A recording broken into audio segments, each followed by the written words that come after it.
Maraming Kristiyano ngayon ang nagsasabi na ang kaluluwa ng mga yumao ay nasa langit na, kahit malinaw na may mga talata sa Biblia na nagsasabing ang mga patay ay nasa libingan, alabok, o natutulog, at naghihintay pa lamang sa araw ng muling pagkabuhay. Bakit ganito ang madalas marinig? Ito ba ay turo talaga ng Biblia o turo lamang ng kaparian at tradisyong ipinasok pagkalipas ng mga siglo? Sa sanaysay na ito, susuriin natin ang nasusulat mismo sa kasulatan, ipaliliwanag kung bakit hindi pa nasa langit ang kaluluwa ng tao, at ailalahad din natin ang pagtuturo ng Islam tungkol sa barzakh, ang estado ng paghihintay bago ang huling paghuhukom. Kung susuriin ang kalagayan ng maraming Kristiyano ngayon, tila naging pangkaraniwan na ang linyang, nasa langit na ang mahal nating yumao, para bang ito ay isang katotohanang di na kailangang pag-isipan. Ngunit kapag ibinalik ang usapan sa mismong nilalaman ng kasulatan, lumilitaw ang malaking tanong, saan nanggaling ang ideyang ito kung ang Biblia mismo ay nagsasabing ang mga patay ay nasa libingan, natutulog, at naghihintay pa lamang sa araw ng pagkabuhay. Kung itinuturo nga ito ng simbahan, bakit hindi ito malinaw na makikita sa mga pahayag ni Jesus at ng mga propeta? Sa Juan Kapitulo 5 versikulo 28 hanggang 29, sinabi ni Jesus, darating ang oras na ang lahat ng nasa libingan ay makaririnig ng kanyang tinig. Hindi niya sinabing ang mga kaluluwa ay nasa langit. Hindi niya sinabing nasa piling na ng Diyos ang mga yumao. Ang malinaw na sinabi niya ay nasa libingan, at tatawagin sa hinaharap. Kaya kung ang mga kaluluwa ay nasa langit na ngayon, bakit pa sila tatawagin mula sa libingan? Ano pa ang silbi ng muling pagkabuhay kung tapos na pala ang destinasyon? Ganoon din ang pahayag sa Daniel Kapitulo 12 versikulo 2, ang marami sa kanila na natutulog sa alabok ng lupa ay gigising. Ang paglalarawang, natutulog sa alabok, ay hindi larawan ng kaluluwang namumuhay sa langit. Ito ay estado ng paghihintay, isang katahimikan bago ang huling pagtawag ng Diyos.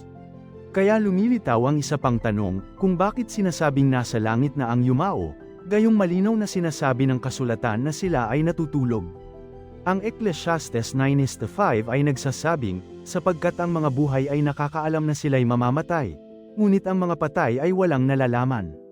Kung ang patay ay wala nang nalalaman, paano sila makakaramdam ng galak sa langit, o pahirap sa impyerno? Hindi ba't malinaw na ipinapakita ng talatang ito na ang tao ay wala sa isang active spiritual state pagkatapos ng kamatayan? Ano ang ginagawa natin sa talatang ito kapag ipinipilit nating ang kaluluwa ay agad na dumadapo sa langit?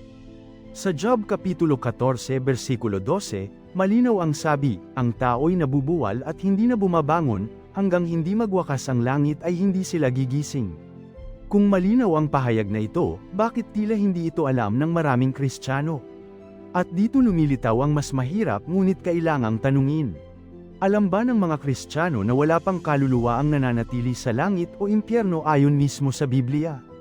O ito ba ay salitang natutunan lamang mula sa tradisyon, homilya, at seremonya ng simbahan, hanggang sa naging katagang bukang bibig kahit hindi na iniisip ang pinagmulan? Kung itinuturo nga ba ito ng simbahan, bakit hindi ipinapakita ang mga bersong nagsasabing ang patay ay natutulog? Bakit mas inuuna ang pagsasabing, nasa langit na siya, kahit ito ay taliwas sa mga talatang malinaw na naglalarawan ng paghihintay? Mahalaga bang panatilihin ang ganitong paniniwala kahit hindi ito suportado ng kasulatan, o mas mahalaga bang hanapin ang katotohanan batay sa mismong salita ng Diyos? Mahalagang linawin na ang paghihintay na ito ay hindi maituturing na purgatoryo, sapagkat ang konsepto ng purgatoryo ay hindi matatagpuan sa alinmang aklat ng lumang tipan o bagong tipan.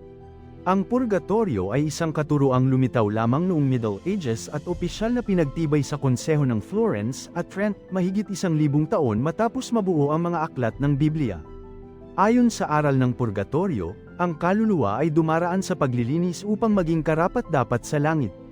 Ngunit salungat ito sa sinasabi ng Biblia na ang mga patay ay natutulog, walang nalalaman, at naghihintay sa muling pagkabuhay, hindi dumaraan sa anumang proseso ng paglilinis.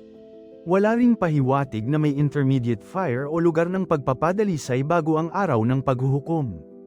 Ang malinaw na itinuturo ng kasulatan ay hindi isang pansamantalang langit, kundi paghihintay sa takdang araw ng Diyos.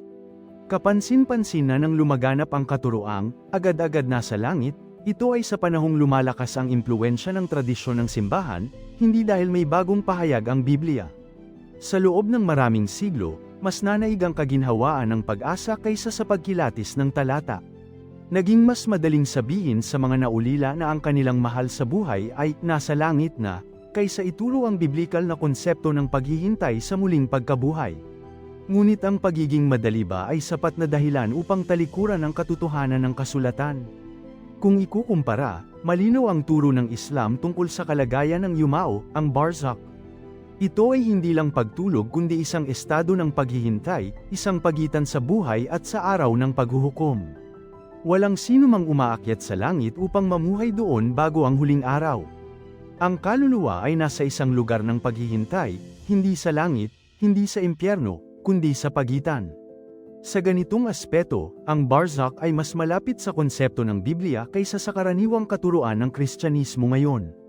Sa huli, ang tanong ay nananatili at patuloy na humahamon, nakabatay ba sa Biblia ang paniniwalang nasa langit na ang mga yumao?